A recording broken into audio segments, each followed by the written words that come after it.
travers la pédagogie, chaque fois comme on vous a dit. C'est-à-dire, on va essayer de trouver là où les élèves ont beaucoup plus de soucis et on va vous faire des vidéos dessus, comme ça va permettre de mieux comprendre. Parce que d'habitude, ce sont des chapitres peut-être mal expliqués par certains, mais qui sont faciles à comprendre. Donc ici, par exemple, on parle des atomes.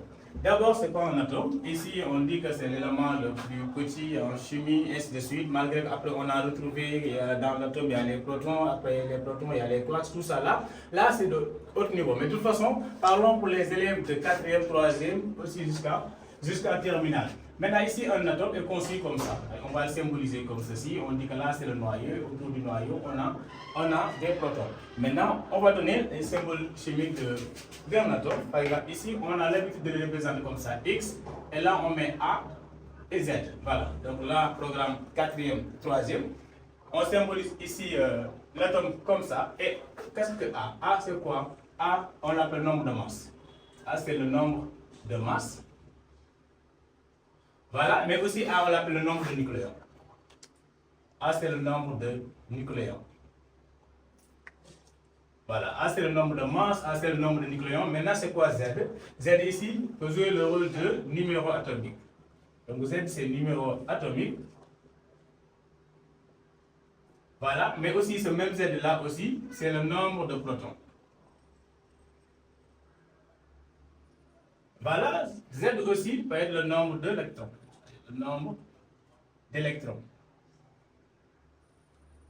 Voilà, Z c'est le nombre de protons, c'est le numéro atomique, c'est le nombre de protons. Voilà, pourquoi on dit que ça peut être le nombre d'électrons? Parce qu'on parle d'atomes. Donc l'atome est neutre, électriquement neutre. Et pourquoi? Parce qu'on a autant de charges plus que de charges moins. Nous savons que dans le noyau ici, on a des protons, mais des protons qui sont chargés plus. Et on a après des neutrons. Mais les neutrons n'ont pas de charge. Donc ici, dans le noyau, si on a 3 charges, par exemple 3 protons ici, à l'entour, on va avoir par exemple 3 électrons. Et ces électrons-là sont négatifs, donc comme on a autant de charges négatives à l'entour et autant de charges positives aussi, donc du coup, la somme des deux se compense et on dit que l'atome est électriquement neutre. C'est différent de l'ion, parce que pour l'ion, là-bas, l'atome a perdu ou gagné des électrons, on va y revenir peut-être la prochaine fois. Voilà, donc ici, on a A égale à nombre de masse ou nombre de nucléons, Z, c'est le numéro atomique, pardon, c'est le numéro atomique, pour le nombre de protons, le nombre d'électrons. Maintenant, là, beaucoup d'élèves, on leur donne par exemple un tableau à compléter où on leur demande de calculer le nombre de neutrons, le nombre de protons, tout ça là. Du coup, ici, on va dire seulement A égale à Z plus N. Et c'est quoi? Z, on l'a vu déjà, mais c'est quoi N? N, c'est le nombre de neutrons. Maintenant, ici, supposons qu'on prend l'oxygène 16, là c'est 8, 16, ici on a l'oxygène 16. Et là, il faut savoir une chose, le numéro atomique ne change jamais. Toujours, si tu vois 8, sache que c'est l'oxygène. Ça ne pourrait être d'autres molécules, en fait, d'autres atomes que de l'oxygène. Mais alors que le nombre de neutrons peut changer, le nombre de masses peut changer, par exemple. Regarde, on peut avoir l'oxygène 17. Et si on a l'oxygène 17, mais tu vois toujours qu'il y a le 8. Donc, du coup, ce 8-là ne change jamais. Maintenant, le nombre de masses peut changer parce que le nombre de neutrons peut changer. Alors que là, les deux, on les appelle des isotopes. C'est un cours qu'on va y revenir. Mais pour l'instant, restons sur le programme 2. 4e vers 3e.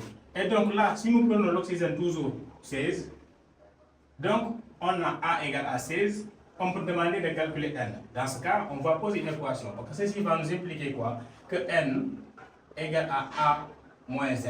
Et donc c'est simple, on va dire N égale à 16 moins 8. Et là, tu as 8. C'est-à-dire que tu as autant de neutrons que de protons. Mais ce n'est pas quelque chose que tu dois dire que chaque fois c'est comme ça, les neutrons peuvent changer comme je l'ai dit. Parce que si on avait l'oxygène 17, là tu vas voir que N égale à, là on a 17 moins 8. Et dans ce cas, on aura 9. Voilà, donc ici c'est la relation en tout cas qu'on devrait comprendre. Le nombre de masses, le nombre de nucléons est égal à nombre de protons plus nombre de neutrons.